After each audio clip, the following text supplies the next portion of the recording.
a surpresa da vinda, acompanhando aqui o governador, a senadora Simone Tebet. Então já vamos aproveitar a presença dela aqui para um bate-papo. Senadora, a senhora já até falou em alguns momentos aqui, mas muito bom dia, seja muito bem-vinda aos estúdios da Rádio 92, tá? Eu já quero começar, senadora, perguntando para a senhora, bom, a gente não tem como fugir de um assunto que é o assunto que mais colocou a senhora em pauta nacionalmente, que foi a CPI da Covid, sempre com discursos veementes, né, muito bem elaborados. Foi muito elogiada também na CPI da Covid, pelo seu desempenho, né, nessa CPI. Então eu gostaria que a senhora falasse um pouco da CPI, como é que a senhora vê, qual foi o resultado, se foi a contento, se não foi, que avaliação a senhora faz, e também depois, havendo tempo, a gente entra mais nesse assunto, na possibilidade da senhora sair candidata a presidente da República, né, pelo seu partido. Bom dia, senadora. Bom dia, Faria, Cícero, Paulo, Daniel, prazer em seu nome, eu cumprimento todos os ouvintes da Grande FM, cumprimentando a querida população de Dourados e região. Pois é, há 7 meses atrás falaram assim, nossa, você é louca, né, de colocar a sua cara no meio dessa CPI, vindo de um estado tão conservador, que pode te dar um prejuízo eleitoral tão grande. Falei, não, eu tenho um compromisso com o país e com o meu estado, tenho que fazer o que é certo, a gente tem que estar do lado certo da história. Eu já tenho 20 anos de vida pública, eu nunca vivenciei o que nós estamos vivendo. Eu sou a geração que foi pelas ruas lutar por diretas já. Eu tinha 14 anos, saía do ensino médio, tinha autorização dos meus pais para, no sábado, ali percorrer a 14 de julho em Campo Grande para lutar por democracia, por liberdade, por direito de votar, de falar o que a gente queria sem ver, né, amigos sumindo na calada da noite para não voltar. Nem mãe chorando, né, a perda prematura de um filho. E entrei na vida pública e faço 20 anos de mandato consecutivo. Eu fui deputada estadual, depois fui prefeita 2 vezes da minha cidade natal, Três Lagoas, eu sei que muitos lembram desse momento, e depois vice-governadora. Então, quando eu imaginei assim, já indo para o final da minha vida pública, obviamente que não tenho mais isso de mandato, né, não sei nem se Deus vai me dar a graça de ter mais 20 anos de vida, eu presenciei uma cena deplorável, um retrocesso civilizatório no Brasil que eu nunca imaginei. E eu me lembrei muito do meu pai, que prematuramente eu acredito que nos deixou, faleceu exatamente no mês que fez 70 anos de idade. Aliás, eu não sei que dia é hoje, ontem ele faria 85 anos, se estivesse vivo. E eu me lembrei muito do meu pai e do que eu represento como mulher, sabe, Faria? A gente é tão pouco na política, nós somos tão poucas. E as mulheres são reconhecidas, é o sexo frágil, a mulher isso. Não, a mulher tem uma garra e uma coragem, que é aquela coisa do amor de mãe, que no momento que precisa, a mulher grita, a mulher vai na frente. Então eu fiz uma opção pelo país. E entrei comovida, muito comovida pela perda de entes queridos, próximos, pessoas, amigos, não perdi nenhum parente, e saí indignada com tudo que eu vi. Então, assim, se a gente pudesse colocar num cesto, eu pudesse assim dizer o que a CPI fez pelo Brasil, primeiro que ele resgatou, acho que um pouco da credibilidade da classe política. Viram óbvio ali que teve muito excesso de um lado e de outro, a política é isso, a política é a arte de falar, de defender, teve excesso de ambos os lados, mas primeiro, a CPI colocou vacina no braço do povo brasileiro. As estatísticas mostram isso, o governo não tinha planejamento de vacinação, atrapalhou estados e municípios a conduzir, porque eles negaram até o final a ciência e negavam a importância da vacinação, porque acreditavam na tal da imunidade rebanho por contaminação. Vamos contaminar todo mundo e aí a gente volta logo para o mercado de trabalho, né? Esquecendo que se contaminar todo mundo mataria, como matou pais, mães, filhos, filhas, avós, avós, e mais do que isso, se contaminar todo mundo com uma pandemia num país continental como o nosso, fez com que o Brasil ficasse de portas fechadas, o comércio, o mais tempo que qualquer país do mundo. Então, a CPI teve esse resultado, acredito. E na nossa parte, aí já puxando sardinha para a bancada feminina, eu acho que foi mostrar que a bancada feminina, ela é desrespeitada, assim como a maioria das mulheres brasileiras são desrespeitadas no seu mercado de trabalho. Não é mimimi, não é sexo frágil, quem me conhece sabe que eu não levanto essa bandeira, mas a gente é desrespeitado no dia a dia, nós somos cortadas o nosso direito de fala, o nosso direito de espaço, e a bancada feminina foi decisiva nos momentos mais importantes da CPI. Então, acho que no apanhado geral, eu não podia esperar, para finalizar, que no meio do processo, até através da minha intervenção, nós pudéssemos descobrir um esquema muito grande de corrupção na compra de vacinas no Brasil. Num primeiro momento, não vamos comprar vacina porque não acreditamos nela. De repente, quando viram que a CPI impôs, né, a sociedade impôs vacinação, um núcleo político, é importante dizer que é um núcleo político, aliado, infelizmente, a um pequeno núcleo militar, mas um núcleo político de vários partidos, é importante que se diga, né, num esquema de propinoduto ou vacinoduto, como se a vida pudesse custar $1. Né? Era esse o preço para cada dose. A cada dose eu quero $1, a cada dose eu quero $1. Como é que pode? E isso foi entregue na mão do presidente da República. E é por isso que o presidente da República acabou sendo relatado, aí, consta no relatório, que agora está sendo entregue para as autoridades, porque agora o bastão, agora a responsabilidade não é mais da classe política. A responsabilidade é do Ministério Público, investigar, denunciar, ver quem é inocente, absolver e, obviamente, condenar aqueles que foram tão insensíveis no momento de maior dor do Brasil. Qual é a expectativa da senhora com relação ao desfecho final dessa CPI? A minha sensação é que, e a gente tem que tomar muito cuidado com isso, é de só pegar os peixinhos pequenos. É só de pegar os atravessadores, a iniciativa privada que tentou levar um lucro, aquele servidor mais simples, abrir processo e condenar. Porque quem tem foro privilegiado, presidente da República, ministros de Estado, senador, deputado federal, aqueles que foram denunciados, para que o processo ande, Cícero, para que o processo se inicie, é preciso que o Procurador-Geral da República abra a denúncia, aceite a denúncia. Eu tenho muita preocupação que o PGR, e eu disse isso para que nós vamos estar de olho, só queira entregar, vamos dizer assim, os anéis para segurar aí mas nós não vamos permitir. Eu acho que a gente tem que fazer justiça em relação à dor das famílias dos mais de 600 mil mortos por conta da Covid-19. Agora, senadora, aproveitando até o gancho que o Farias colocou ali, infelizmente, por essa situação trágica que o país passou e a necessidade dessa CPI ter sido instaurada, a senhora ganhar, nesse momento, um protagonismo lá dentro, e até como mulher mesmo, como a senhora bem colocou, e de forma merecida pelo trabalho que foi feito lá, a credencia e a coloca, inclusive dentro do seu partido, como um nome forte, a possível sucessão ao atual presidente da República. Como a senhora, como senadora, vê essa situação de ter esse prestígio, de ter o nome colocado como uma representante do partido, e se tem como essa pretensão de buscar essa vaga? Paulo, eu vejo com muita responsabilidade, né? Primeiro, assim, saber que eu represento Mato Grosso do Sul, que é um estado que não consegue nunca ter tradição na política nacional. É impressionante como sempre valorizam os políticos de São Paulo, de Minas, do Rio. Nordeste, né? E poucas vezes valorizam os parlamentares, os políticos de Mato Grosso do Sul. A gente precisa ser melhor para ser considerado tão boa quanto eles. Estou falando homens e mulheres daqui, né? Me lembro, assim, o que meu pai precisou fazer para poder ter Ele fez um monte de coisa, mas só lembrar em nível nacional quando ele virou presidente do Congresso Nacional. Todo mundo conhece a história dele. Outros políticos menos trabalho, menos ficha de serviços prestados, brilhou em Brasília muito antes. Então, assim, é com responsabilidade, até porque, e nisso eu dou também um outro exemplo, eu fui a primeira mulher candidata à presidência do Senado Federal. No movimento de, não dá para ter um legislativo numa democracia que seja servo, que seja submisso ao presidente da República, seja ele qual for. Isso não é saudável para a democracia, né? Eu fui a primeira mulher presidente da comissão mais importante do Congresso Nacional, que é a CCJ, e ali passaram reformas estruturantes, indicação de nomes para ministros do Supremo, porque eu disse, não, a mulher entende de direito, entende de justiça, não é... Tinha quase 200 anos de existência o Senado Federal. Eu sou a primeira líder da bancada feminina, nós criamos, a minha candidatura impôs a criação da liderança da bancada feminina para a gente ter voz, para a gente ter voto no colégio de líderes. Agora é hora de pautar esse projeto, agora é hora de pautar outro projeto. E nesses 8 meses de criação da liderança, nós já aprovamos mais projetos relacionados à criança, ao adolescente, à família, à mulher, especialmente à violência contra a mulher, que nos últimos 4 anos. Então, eu acho que é um conjunto de fatores. Então, assim, eu acho que a responsabilidade que eu tenho com o Mato Grosso do Sul é muito grande. Eu tenho que honrar essa responsabilidade que o povo me deu e honrar, obviamente, o fato de, se aceitar a candidatura, o MDB está me pressionando muito. Eu tenho exatamente mais uns 4, 5 dias para decidir. É uma decisão difícil, né?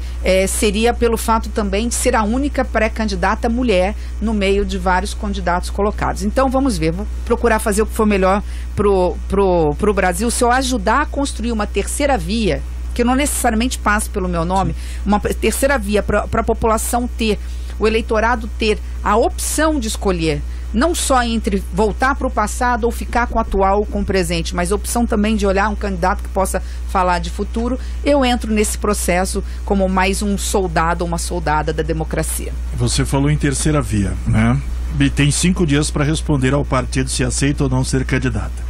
O PSDB hoje é uma disputa, o governador de São Paulo com o governador do Rio Grande do Sul. Quer dizer, o embate está acontecendo.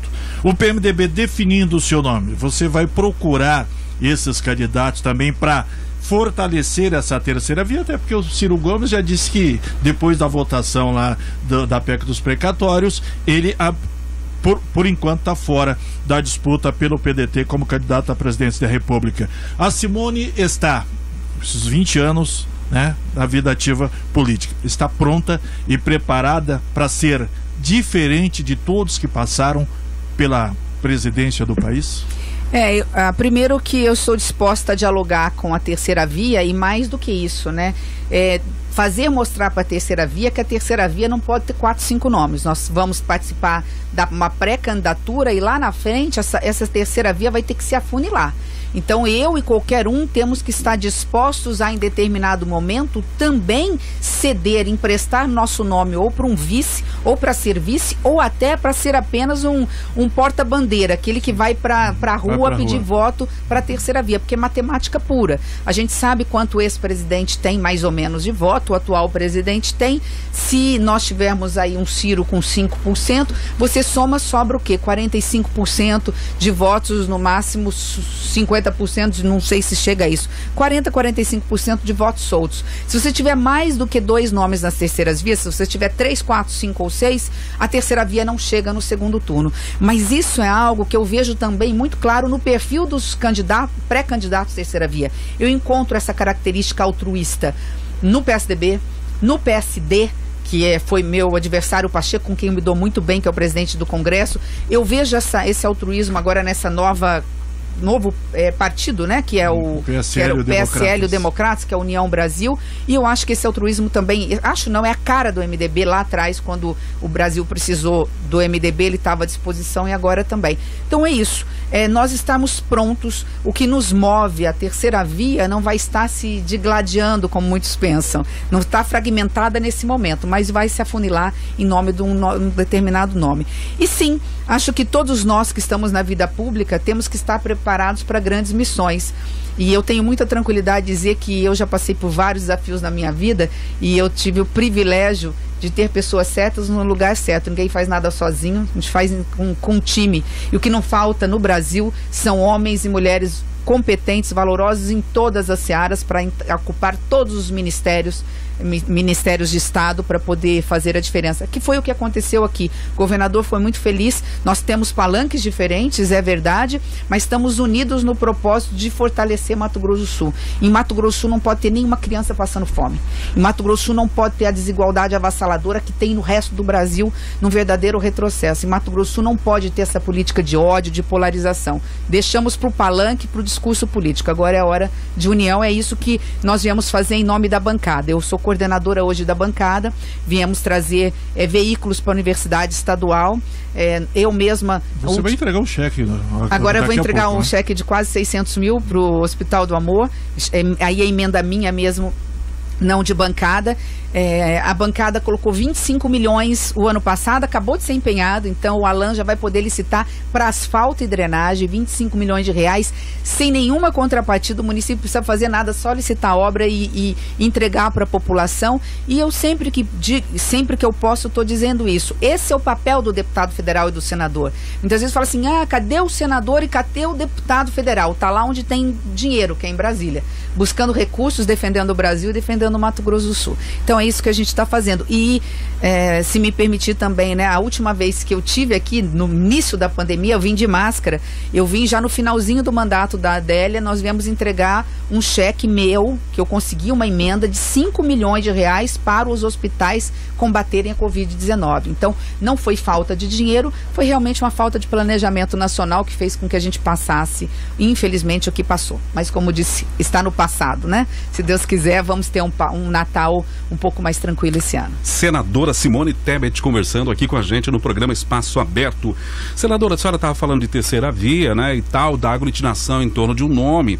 Queria saber se a senhora concorda com o meu ponto de vista de que Sérgio Moro, hoje, que está se apresentando como candidato, seria o nome aí mais forte nessa terceira via. E se a senhora concorda, se haveria a possibilidade, de repente, a senhora sair de vice dele? Existiria uma possibilidade semelhante a essa? Bom, eu gosto muito do ex-ministro Sérgio Moro, me aproximei dele quando o presidente da CCJ, ele era ministro da Justiça, então ele tinha que, entre aspas, dar satisfação para a CCJ, é o que diz a Constituição, prestar contas. Qualquer ministro de Estado presta contas do trabalho para o Legislativo. Então, o recebi diversas vezes como presidente da CCJ, ele esteve participando de diversos eventos na comissão, a gente se aproximou, ele até me convidou para o evento de lançamento da candidatura dele, mas eu infelizmente vou estar exatamente com a turma da CPI em São Paulo, entregando o relatório para o Ministério Público Estadual, para a Câmara de Vereadores, por causa da Prevent Senior, naquele plano de saúde. E visitando o Instituto Butantan também, para ver de que forma a gente pode ajudar no futuro o Butantan a sempre ter vacinas para qualquer coisa, não ficar precisando depender dos insumos do mundo. Então, só por isso que eu não vou, inclusive na filiação do ex-ministro Sérgio Moro, que vai se filiar ao Podemos. Eu tenho um bom relacionamento com ele, eu acho que ele entra nesse processo de terceira via também. Terá o altruísmo, né, terá a brasilidade no coração, capaz de também, se não for o nome escolhido, ceder, ou se for o nome, obviamente buscar um nome dos outros partidos para compor vice. Acho que na vida da gente não é uma questão de escolha, é missão. A gente tem missão e cumpre missão.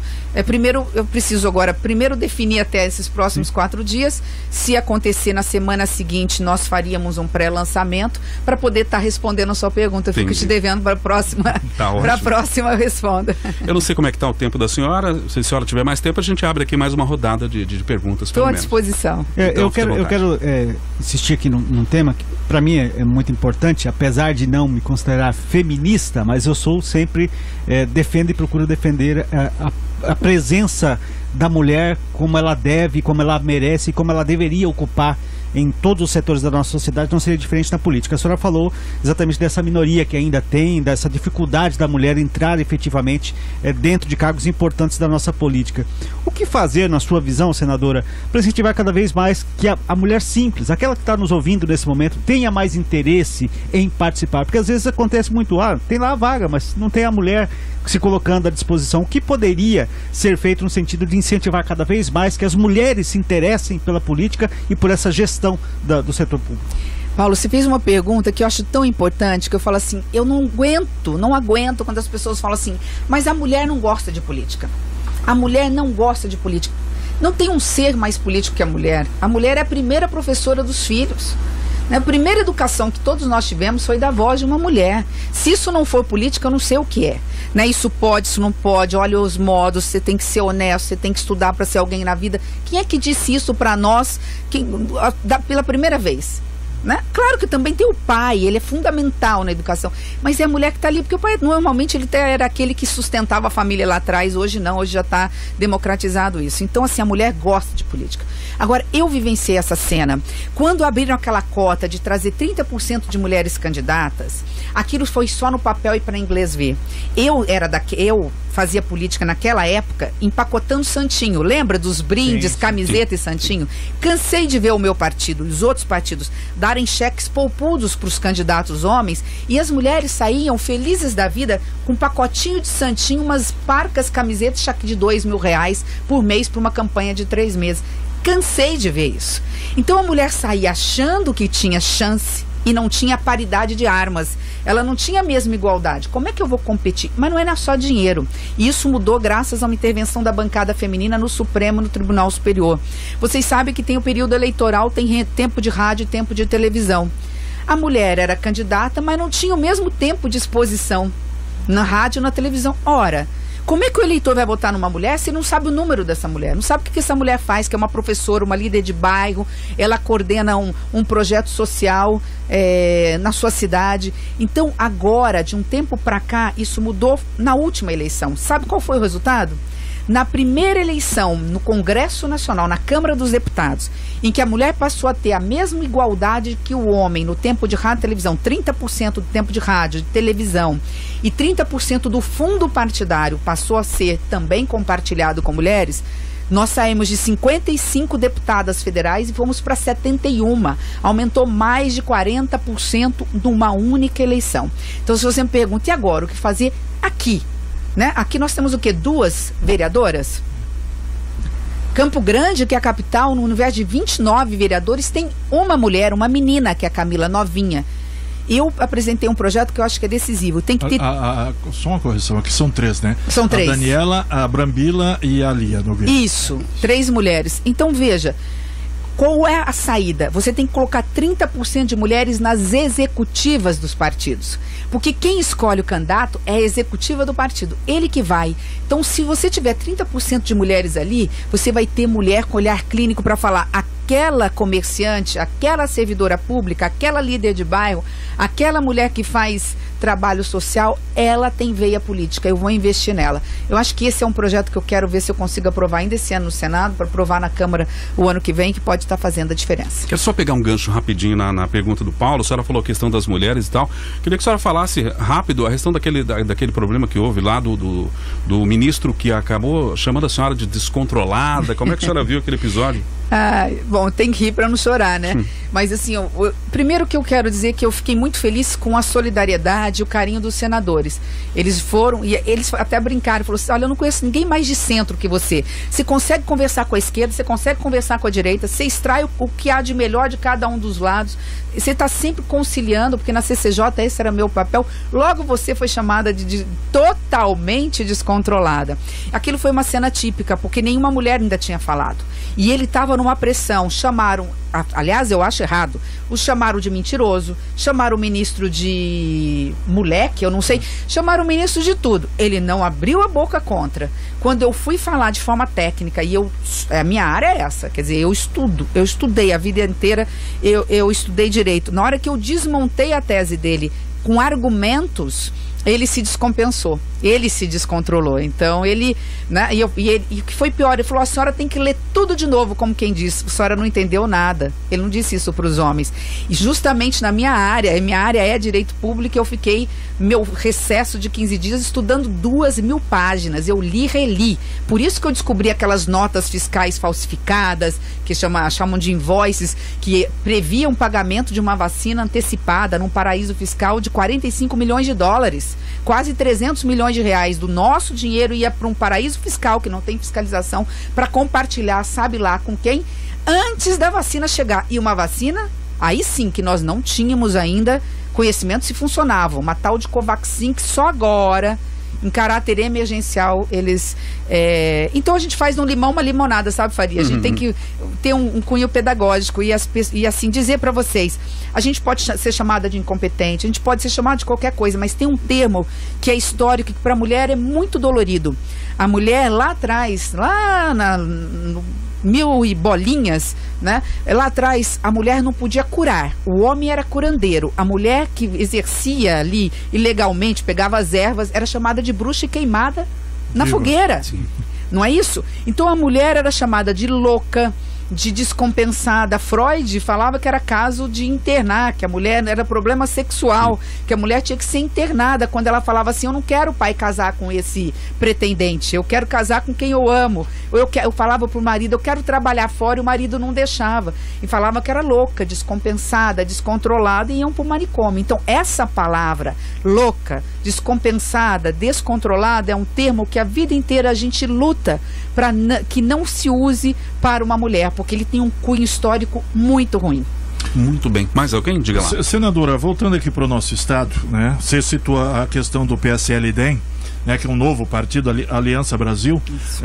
Hoje o governador está terminando o seu mandato e o PMDB, o PSDB, democratas caminharam nesse período com o governador Reinaldo Azambuja, né?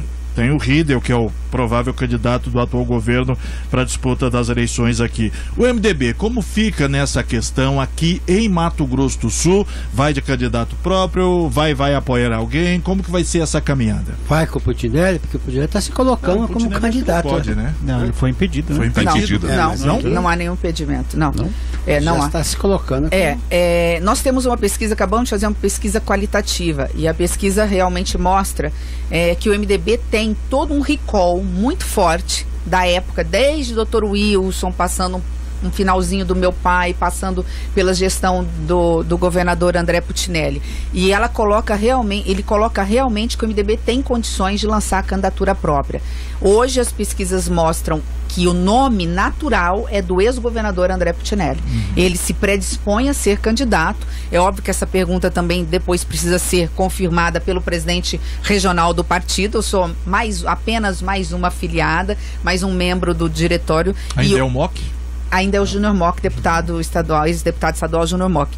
E eles falam sim de candidatura própria. Pode acontecer, talvez isso vai depender de composições, de esses partidos estarem lá na frente compondo com algum cabeça de chapa. Mas até onde eu sei, nós teremos candidatura própria. O governador recentemente, o ex-governador, disse que tem interesse, e as pesquisas mostram que ele é muito forte no interior aqui de Mato Grosso do Sul. Muito bem, 2 minutos faltando para as 11 da manhã. Alguém com mais alguma pergunta? Senadora, queremos agradecer aqui a presença da senhora, veio aqui meio de surpresa, a gente acabou até sem pauta, mas foi um bate-papo bastante produtivo, sempre muito bom. E os microfones da 92 à sua disposição aí para a senhora dizer o que desejar. Só agradecer o carinho das perguntas, a oportunidade que eu tenho de falar com a população de Mato Grosso do Sul, e é isso, né? Como coordenadora da bancada lá em Brasília, não esquecer que nós temos 3 senadores da República, eu, Soraya e Nelsinho, são 8 deputados federais, que temos política partidária diversa, uns são da base, outros são da oposição, mas a gente se une para defender os interesses do Estado. Nós sabemos da importância de Dourados, não só para a região da Grande Dourados, mas para o Brasil, né? Sem dúvida nenhuma, Dourados é a cidade mais importante do agronegócio, quase que do centro-oeste, mas com certeza de Mato Grosso do Sul, e nós estamos sempre prontos para trazer obras de infraestrutura. Eu lembro que o Cícero fez uma pergunta aqui para o governador, e eu lembrei um ditado que falava lá atrás. Ele falou assim: mas Soracha, não sei que estradas, o que significa tantas estradas, né? E eu me lembro que as pessoas falavam na hora de votar: mas a gente não come estrada, né? Estrada não te come. Eu falei: não come, mas os caminhões que passam por ela são abastecidos de arroz, de feijão, de carne, de leite, que é o que nos sustenta. Estrada é fundamental para dizer desenvolvimento, e é o desenvolvimento que gera emprego nesse momento em que o Brasil passa por uma crise de desemprego, de desigualdade e de fome. Então estamos lá em Brasília, estamos à disposição de Dourados, e eu fiz um compromisso com a Alan. Assim que o projeto de financiamento do Fomplata, que não é pouco, é bastante, dá para transformar Dourados, chegar no Senado Federal, e se chegar agora em dezembro, em uma semana a gente faz aprovar na CAI e no plenário do Senado, porque a gente tem... O Henrique Sartori falou isso a semana passada em entrevista para mim, que a promessa do Senado é que ainda em dezembro... Só precisa chegar, porque a gente termina os trabalhos até o dia 15. Se chegar dia 10 e não tiver mais sessão da CAI, fica difícil. Precisa ter pelo menos uma sessão da CAI com prazo regimental. Então até falei para o Alan, acelera, porque se chegar dia 1º de dezembro, nós temos 15 dias, é o tempo de marcar uma reunião na CAI e a outra reunião no plenário. Então vota na CAI numa semana no máximo. Então da CAI para o plenário é uma semana. A gente só precisa que chegue a tempo, o relógio está correndo, né? Mas não tenho dúvida que esse projeto, chegando na CAI, a gente grita lá, e também a Almarado de vez em quando tem medo de mulher que grita, né? Então a gente grita lá, a coisa funciona. Obrigada, um bom resto de ano aí para todos nós, com muita saúde e muita paz. Não entendi esse comentário. De vez em quando o homem obedece mulher, assim, de vez em quando, né? Mas sempre. Sempre. Digamos que aqui na bancada é sempre, né? De vez em quando. Né? Mas o importante é homens e mulheres juntos, trabalhando pelo país. Um abraço. Muito bem, parabéns pelo trabalho. Olha, 11 da manhã, batemos um papo aqui com a senadora Simone Tebet e também com o governador do estado, Reinaldo Azambuja. Programa Espaço Aberto até meio-dia aqui na 92.